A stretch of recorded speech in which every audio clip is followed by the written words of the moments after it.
मिल जाता है, हम किसको श्रेष्ठ माने, ऐसे तो मन में विकृति पैदा हो जाती है। सूत जी महाराज कहते हैं कि एक साधे सब सधे, सब साधे सब जाए। अपने जीवन में एक गुरु बनाना चाहिए, एक इष्ट बनाना चाहिए, लेकिन हाँ, किसी भी देवी देवता का अपमान नहीं करना चाहिए। अगर आप किसी मंदिर में जाते हैं, अगर उस मंदिर में भोले बाबा का भी मंदिर, अगर शिवलिंग है, दुर्गा जी की भी प्रतिमा है, हनुमान जी का भी अगर प्रतिमा है, राधा कृष्ण भगवान की भी अगर प्रतिमा है, अगर आप भगवती से प्रेम करते हैं तो आप भोले बाबा के पास भी जाइए और भोले बाबा से निवेदन करिए कि हे प्रभु, ऐसे कृपा कर दो, ऐसे कृपा कर दो कि मेरा जो प्रेम है मेरे मैया के प्रति और बढ़ जाए। आप अगर हमारे कन्हैया से प्रेम करते हैं तो भोले बाबा से कहिए कि हे प्रभु, ऐसे कृपा कर दो कि मेरा प्रेम कन्हैया के प्रति अधिक बढ़ जाए। तीसरा प्रश्न है, भगवान का नाम अजन्मा है, तो भगवान देवकी का पुत्र कृष्ण कैसे बनते हैं, दशरथ का पुत्र राम कैसे बनते हैं? सूत जी कहते हैं कि रे, भगवान का जन्म होता नहीं है, अरे भगवान तो अजन्मा होते हैं। अब तक अप्रकट थे, प्रकट हो गए तो हो गया अवतार। जब जब होई धर्म की हानि, बाढ़ई असुर महा अभिमानी, तब तब धारी प्रभु विविध शरीरा, हरहि कृपा निधि सज्जन वीरा। जब जब इस धरातल पे अत्याचार होता है, पापाचार होता है, तब हमारे प्रभु किसी न किसी रूप में आते हैं और भक्तों की रक्षा करते हैं, जन जन की रक्षा करते हैं। चौथा प्रश्न है कि भगवान के कितने अवतार हैं? कोई कहता है कि भगवान के एक अवतार हैं, कोई कहता है कि भगवान के 10 अवतार हैं, कोई कहता है कि भगवान के 12 अवतार हैं, कोई कहता है कि भगवान के 24 अवतार हैं। तो परिप्रेक्ष्य रूप से, प्रमाणित रूप से भगवान के कितने अवतार हैं, यह आप हमको बताइए। सूत जी महाराज कहते हैं,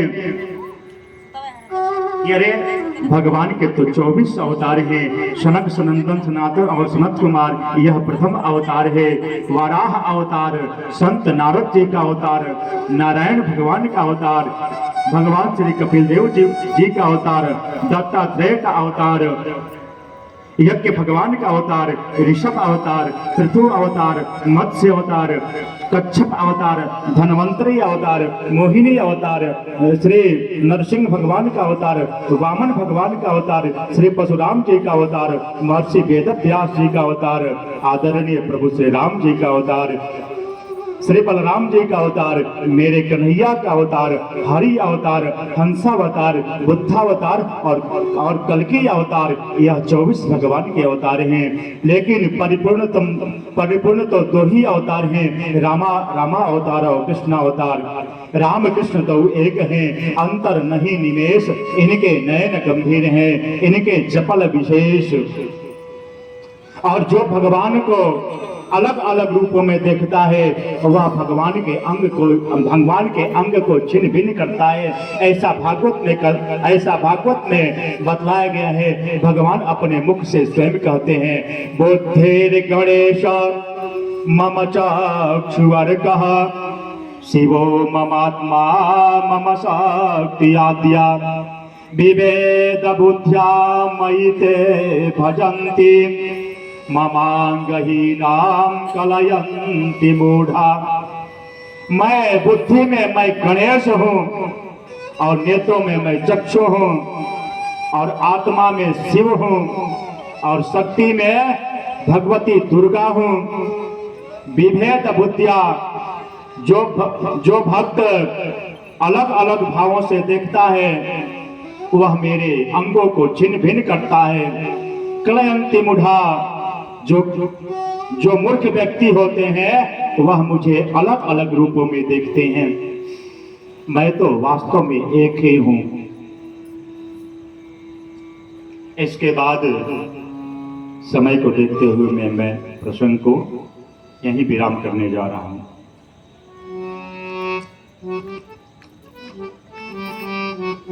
सुखदेव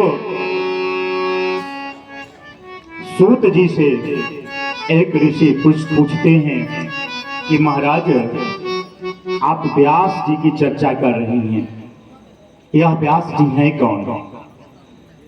व्यास जी हैं कौन? सूत जी कहते हैं ऋषियों से, हे ऋषियों, यह व्यास जी पराशर मुनि के पुत्र हैं।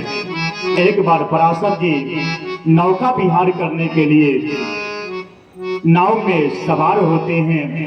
एक मत्स्यगंधा नामक कन्या के नाव में सवार हो जाते हैं और मत्स्यगंधा के रूप को देख करके मोहित हो जाते हैं मत्स्यगंधा के ऊपर और विवाह की याचना करते हैं। मत्स्यगंधा कहती है कि मैं कहाँ मछुआरे केवट की बेटी और आप कहाँ संत, मेरा और आपका संयोग कैसे बैठ सकता है?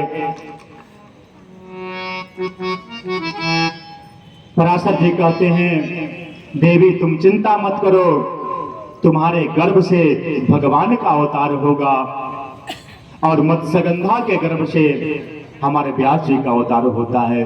बोलिए व्यास जी महाराज की, व्यास जी महाराज की जय हो। इधर सुखदेव जी का जन्म हो चुका, इसके बाद व्यास जी का जन्म हुआ। इसके बाद सूत जी ऋषियों से कहते हैं, देखो यह प्रसंग जानना कोई उचित नहीं है, लेकिन जो कथा भगवान से मिलता जुलता हो वह कथा अवश्य सुनना चाहिए। बात उस समय की है कि कौरव पांडवों में युद्ध हुआ। भीमसेन के गदा के प्रहार से दुर्योधन का जो जंघा है वह टूट चुका है। कुरुक्षेत्र के मैदान में दर्द से कहार रहा है।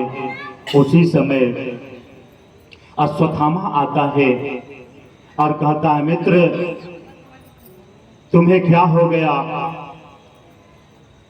दुर्योधन सारा वृत्तांत का सुनाता है कि भीमसेन के द्वारा मेरे जो जंघा है वह टूट चुका है, मैं चलने में असमर्थ हूँ, लेकिन मैं चाहता हूँ अश्वत्थामा कि कोई कैसे भी ये न किन प्रकार न कैसे भी अगर कोई पांचों पांडवों का अगर कोई वध कर दे तो मैं उसको अपना आधा राजपाट दे दूंगा। देखिए ये है यहाँ है धन के प्रति लोभ, अपना कुछ भी नहीं है फिर भी उसे धन का लोभ है।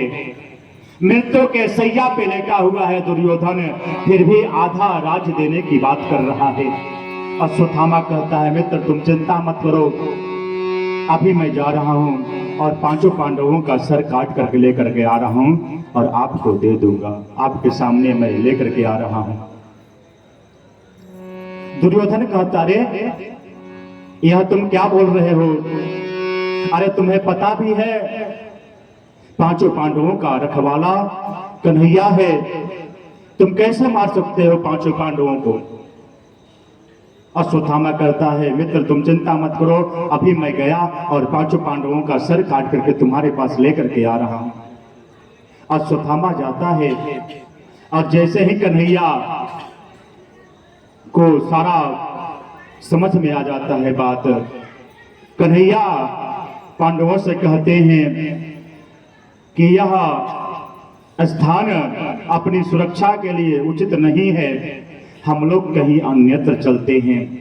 जाके राखे साइया मार सके न कोई, बाल न बाका कर सके जो जग बैरी हो। जिसका रखवाला कन्हैया हो उसका कोई क्या बिगाड़ सकता है। और हमारे कन्हैया पांचों पांडवों को लेकर के कहीं अन्यत्र चले जाते हैं। अश्वत्थामा आता है और पांचों पांडव के 5 पुत्र जो देखने में पांचों पांडव जैसे हैं, आता है छल पूर्वक पांचों पांडव के पुत्रों का सर काट करके लेकर के जाता है कुरुक्षेत्र के मैदान में। और जैसे ही दुर्योधन से कहता है, देखो मित्र मैं बोला था ना कि मैं पांचों पांडवों का सर काट करके लेकर के आऊंगा। और जैसे ही लेकर के जाता है और जैसे ही दिखाता है दुर्योधन को ग्लानि होता है। कहता अरे मित्र, यह तुमने क्या किया? ऐसे तो मेरे भाई भी युद्ध में मारे गए, मेरे पुत्र भी मारे गए। यही तो पांचों पांडव के 5 पुत्र थे जो हमारे पितरों को तिलांजलि देते, अरे उनको भी तुमने मार दिया। ग्लानि के चलते उसका प्राणांत हो जाता है। इधर